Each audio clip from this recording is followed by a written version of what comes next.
All right, y'all. We got XO Speaks. Why Black People Stop Caring. Excellent content creator. Definitely like his videos. They're always thought provoking.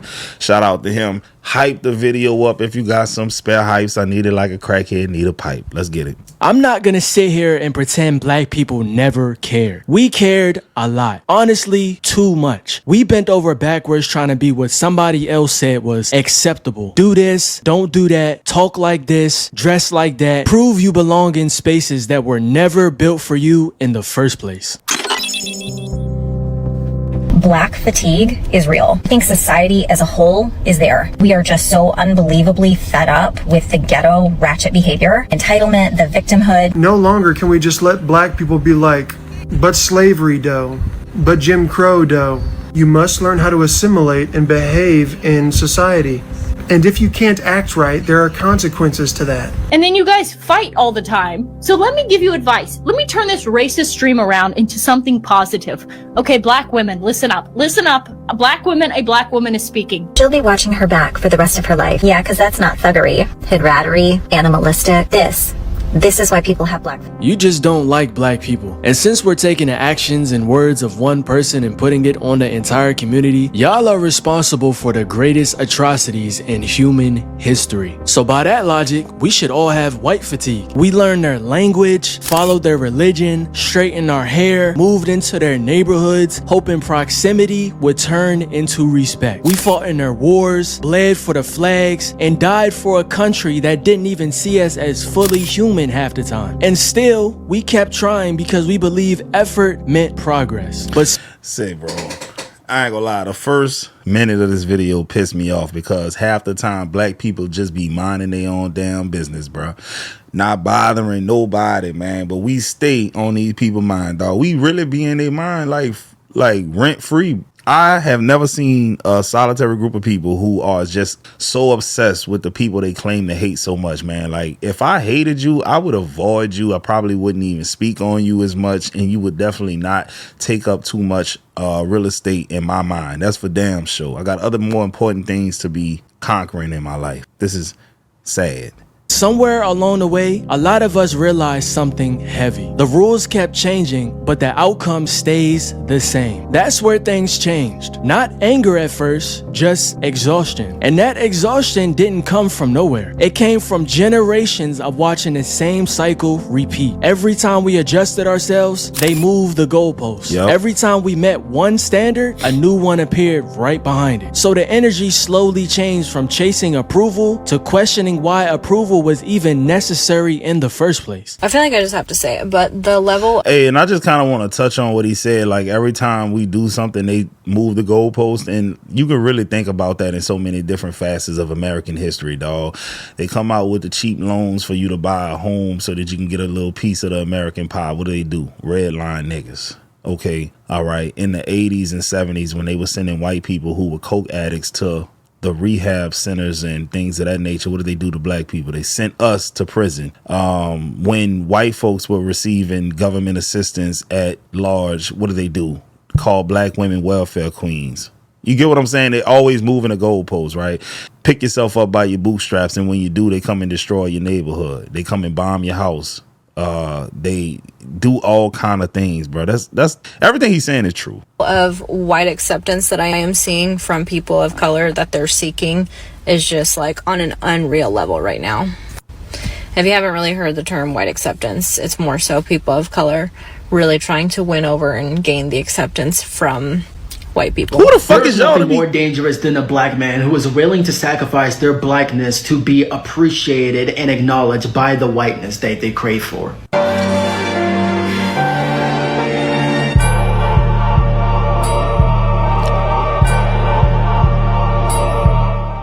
There's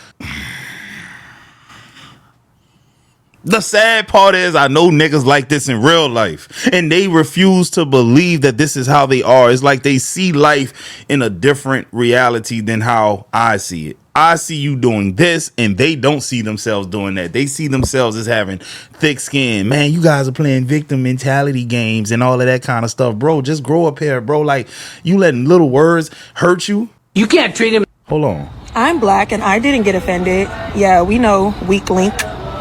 Weak ass bitch. We can smell that shit on you, weak ass. This is I got that sound for niggas like this, dog.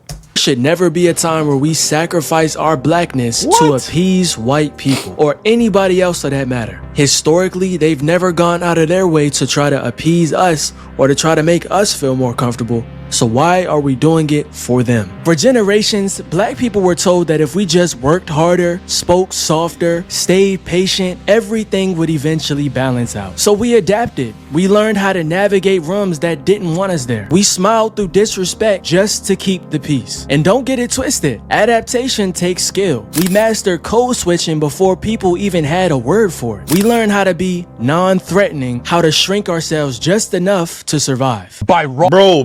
Did y'all see that clip of that old Mississippi server? He was a waiter, right? And he basically spoke on what XO Speaks just said. We got to smile through the pain. We got to smile through the suffering.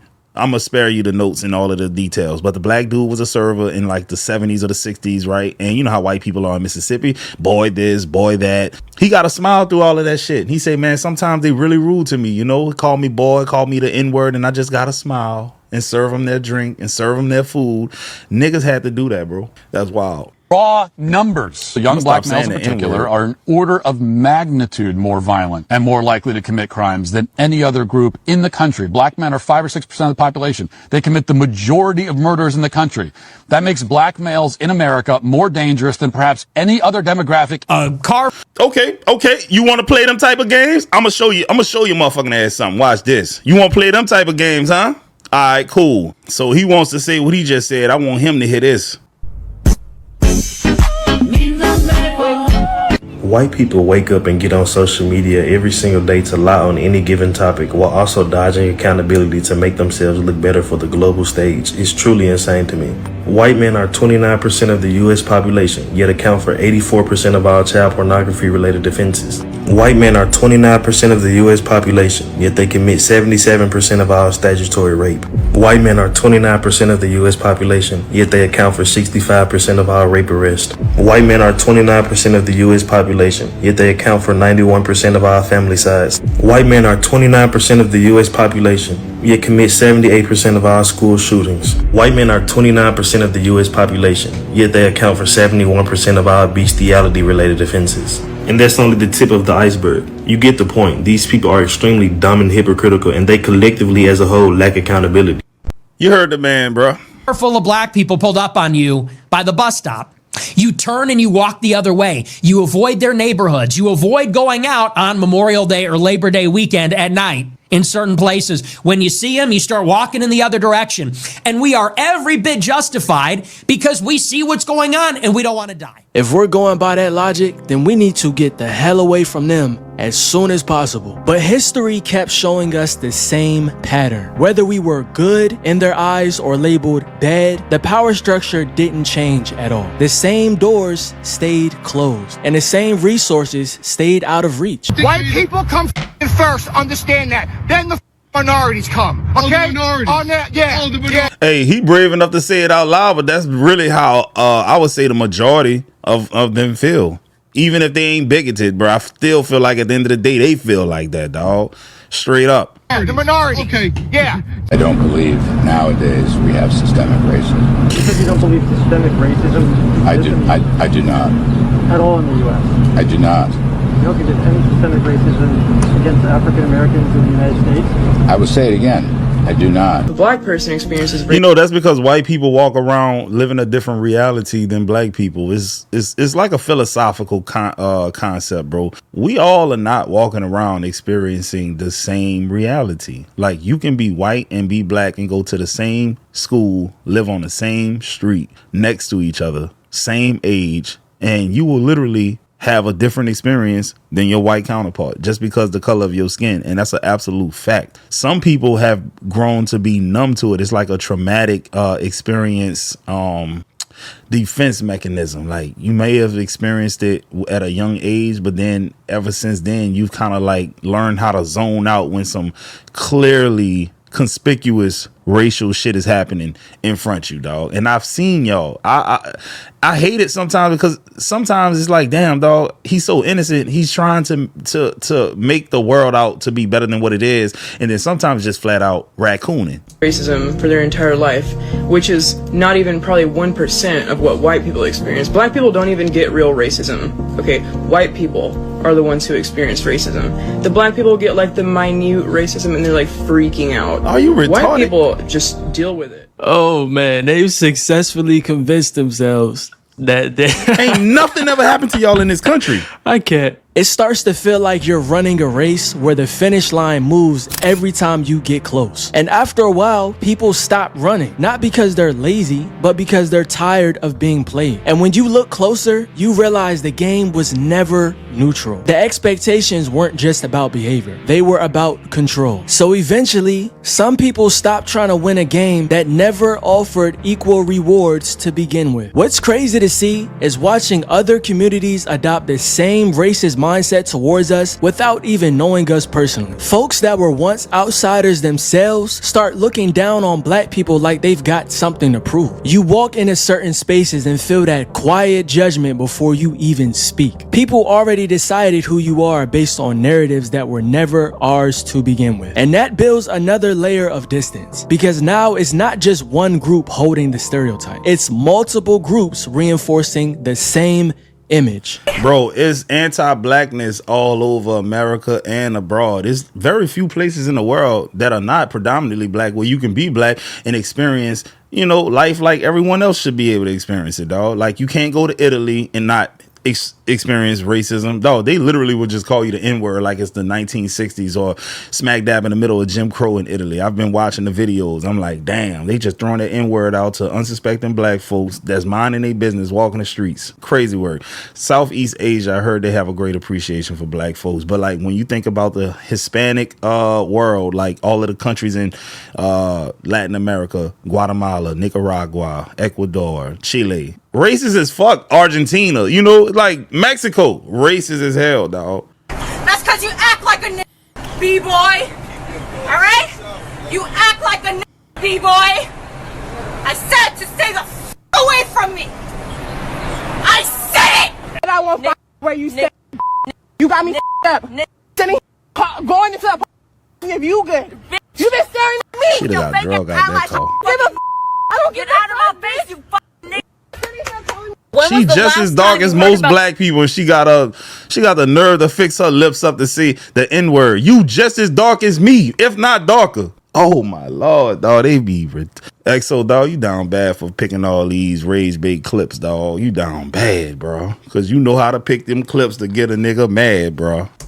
Unless it was to push a narrative. Like, no one gives a fuck about Latinos. There's no Latino lives matter. All these fucking migrant children getting gang raped at the border, and no one seems to fucking care because everyone's still talking about George. So when people who doing the gang graping at the border? I know black folks ain't going to the border to do it. It's your own people doing it, man. Shut your stupid looking ass up.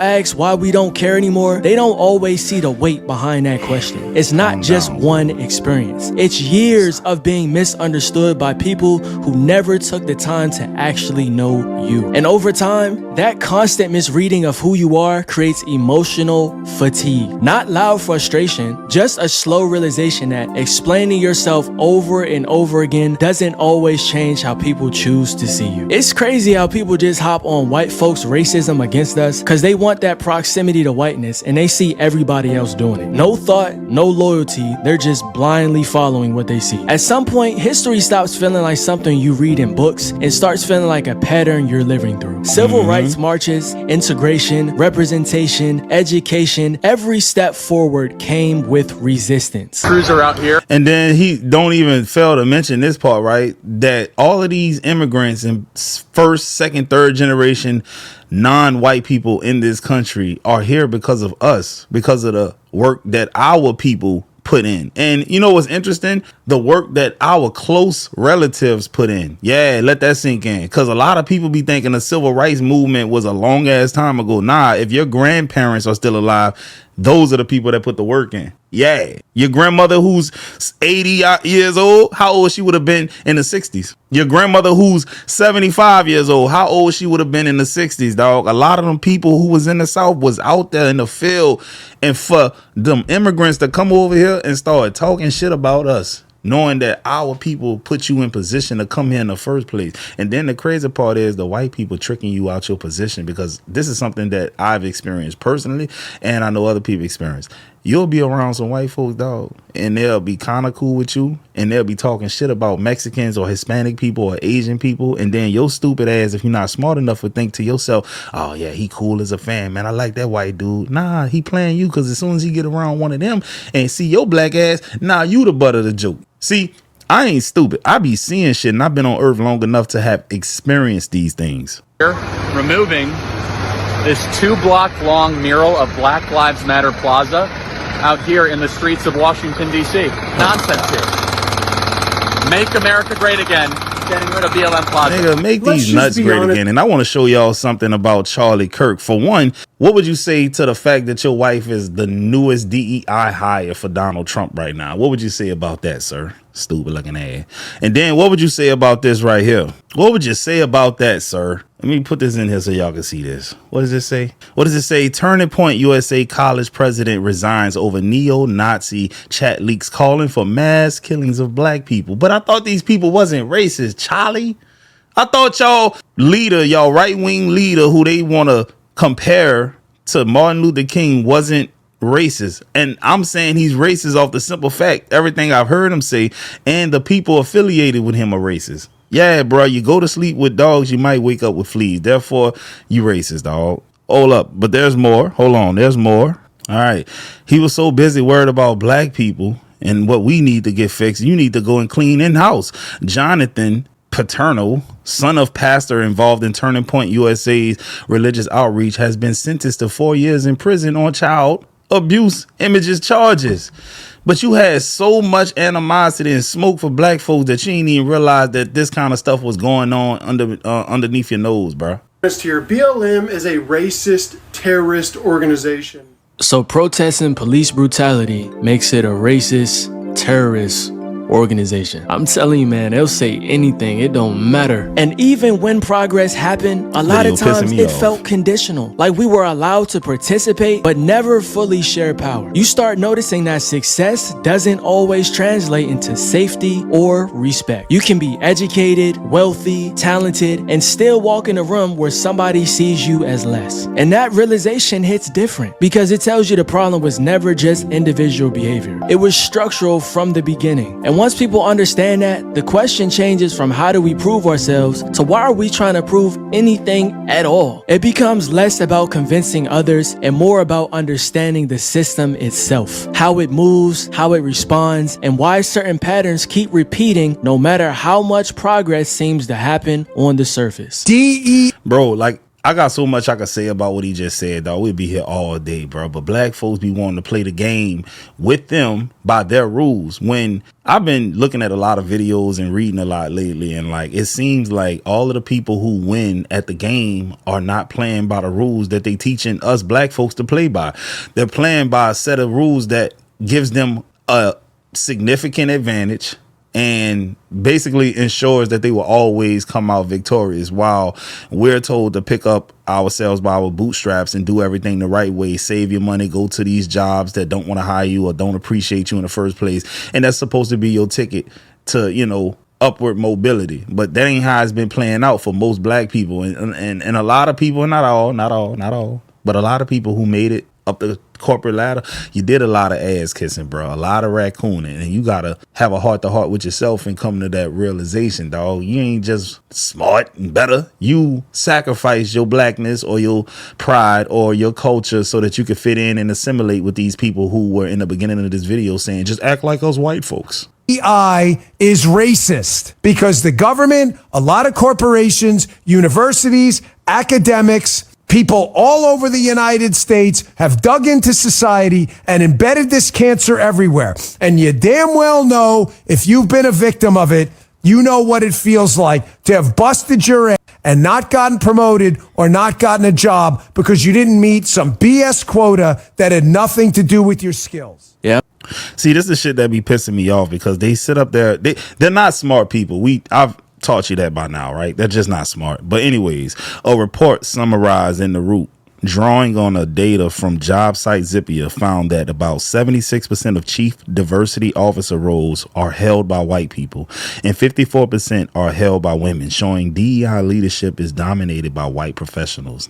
That same coverage emphasizes that white women have been the largest beneficiaries of corporate diversity programs and C-suite gains, while women of color, including black women, hold on a very small share of top leadership roles overall. This is that goalpost moving shit that we be talking about, bro. Like, we can't argue with people who are not arguing in good faith, dog. This is how they're able to win at games, dog. They're not afraid to cheat. They're not afraid to lie. Sometimes they're just flat out stupid, but they're not afraid to sit up here and spill out rhetoric like this to convince other white people that we are the DEI highest, when every metric shows that people who look like him are the DEI highest, which is crazy because you're white. I'm not gonna lie, this guy is a clown. White women benefit from DEI the most, even though it was meant to support underrepresented groups of people. Black people showed up for this country in ways that rarely get acknowledged properly. From battlefields to factory floors, from music to culture, from labor to innovation, we gave more than we ever got back. Our grandparents and great-grandparents fought in wars hoping it would buy dignity at home. They came back wearing uniforms and still couldn't sit at certain counters or vote without struggle. That contradiction leaves a mark because you realize loyalty doesn't always equal belonging. Sacrifice doesn't automatically turn into respect. And after generations of giving, some people just start asking a simple question. What are we doing all of this for? That question doesn't erase pride or history. It just changes how people measure fairness. It forces a deeper look at what loyalty means when it isn't fully reciprocated. Economically, socially, politically, the numbers tell a story that's hard to ignore. We hustle, we build, and we create trends that the whole world copies, yet the foundation under us still feels shaky. You see black excellence everywhere, but you also see the gap that never fully closes.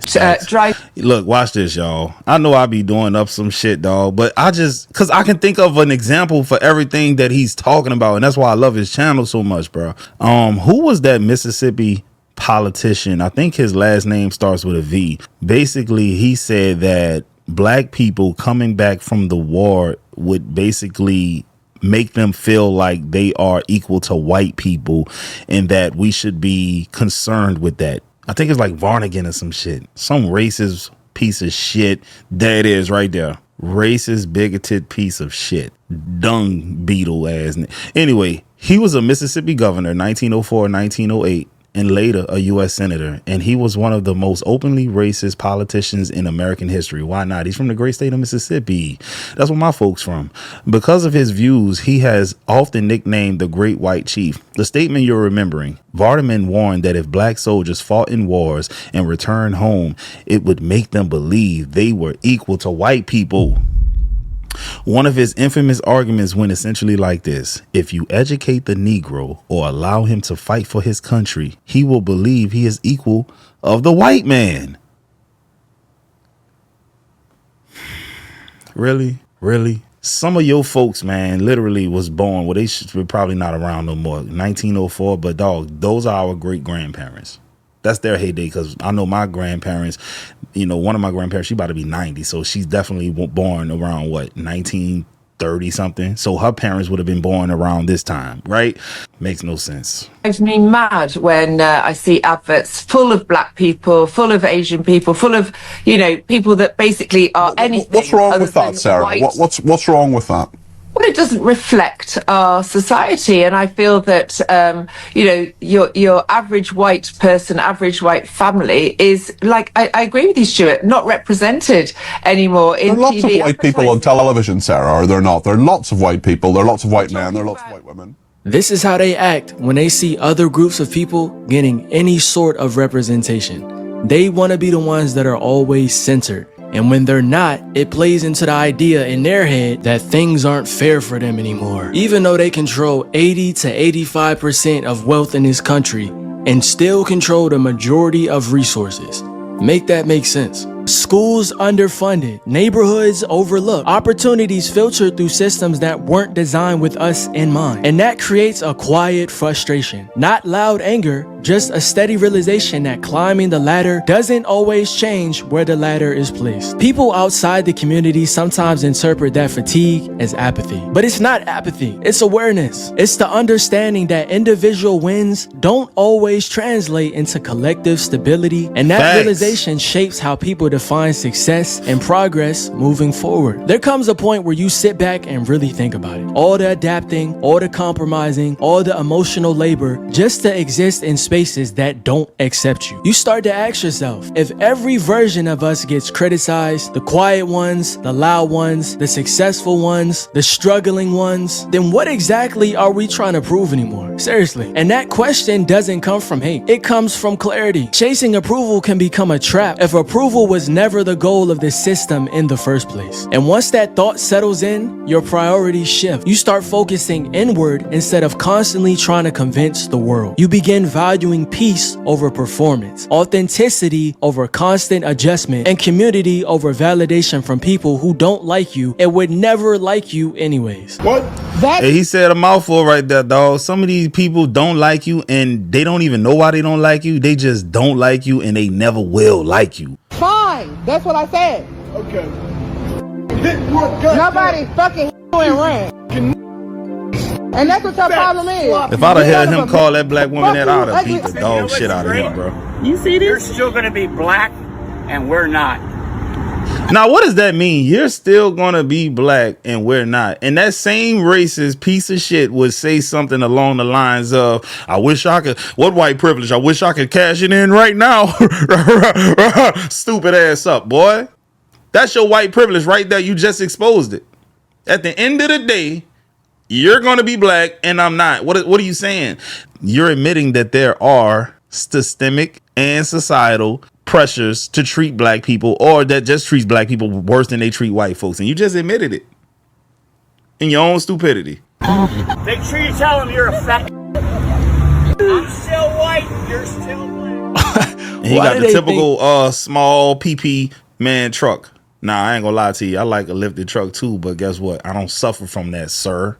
Duck ass. Calling us black is an insult. If I had the choice to come back as any race, I would choose black every single time. I have never in my life wanted to be white, Asian, Hispanic, nothing else. Blackness all the way. When people say, yo, I had a girlfriend who was real chocolate. I'm talking about dark skin, and in a heart-to-heart moment one time, she told me that her mom and dad sent her to a shrink because she asked Santa Claus to make her white. And you know what? At the end of the day, that's not her fault, bro. That's her parents' fault. Send her to goddamn white schools. They should have never done that.